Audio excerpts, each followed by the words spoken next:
Hi, my name is Tasha Washington, and I am choosing to talk about the biomechanics of ACL tears. I chose to talk about ACL tears because I know a lot of people who has dealt with them, including myself, and it's not as easy as any other injury is to rehab from it and regain any abilities you've had prior to tearing your ACL. Some specific points I wanted to talk about in this PowerPoint were what an ACL tear is, how it happens, any research on it, and the biomechanics behind them. An ACL is known as an anterior cruciate ligament, and it is a ligament that crosses the knee and it connects the femur to the tibia. A sprain or rip within the ACL is known as an ACL tear. Sports such as soccer, football, and basketball are found to be the most common in ACL tears because they involve jumping and landing, directional changes, sudden pauses or stops, and direct knee collisions in football. When you tear your ACL, you usually feel a pop. Sometimes you may feel unstableness, and in some cases, your knee could swell very fast, and in some cases, it could not. Also, another thing that may happen is that you may begin to feel a lot of pain when you're putting weight onto your leg when you're walking or anything of that sort. An ACL injury occurs when your leg is fully weighted by your body and a medial rotation occurs within your leg, causing your femur and tibia to twist opposite directions and tear your ACL, as shown in this picture. Uh, An ACL tears are classified under three grade systems. Grade 1 tears involve only a slight overstretch of the ligament and they only suffer from mild symptoms. Grade 2 tears are involved with an overstretch of the ligament that causes unstableness within the knee. Grade 3 tears are involved with the rupture of your entire ligament and the ACL is then split into two, causing little or no weight bearing onto your knee. The symptoms of the ACL tears include immediate swelling, a loss of range of motion, harsh pain, a popping feeling in the knee, and instability when applying weight to your leg. Factors that increase your chance of tearing your ACL varies. The most important one is being a female. This is because females lack strength, hormones, anatomy, muscle endurance, conditioning, and control. There are several more risk factors that can influence an ACL tear, but there's only been a 15% more chance of your ACL being torn if it's already been torn previously.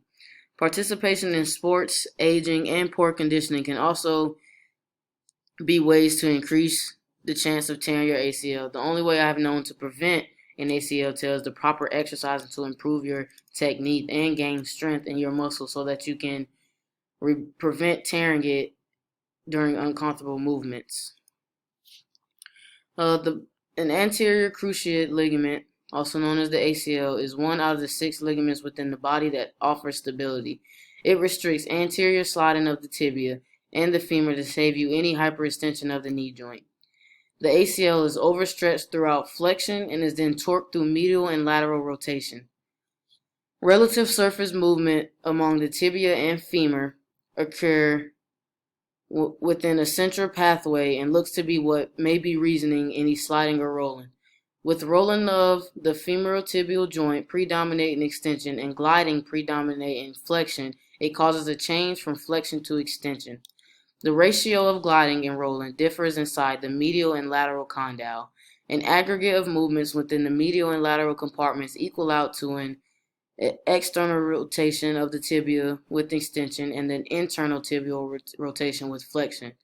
To me, I sense as though it's pretty uncomplicated that any constraints provided by way of the joint motions are insufficient for useful knee stability below any loading or landing conditions.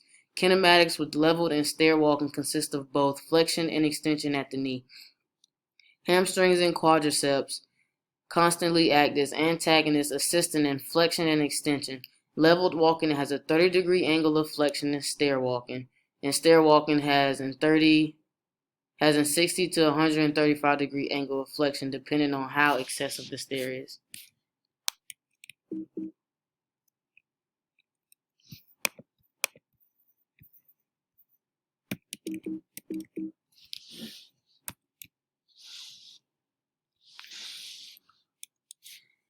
Some key points I wanted you guys to take away from this are: what are ACL tears?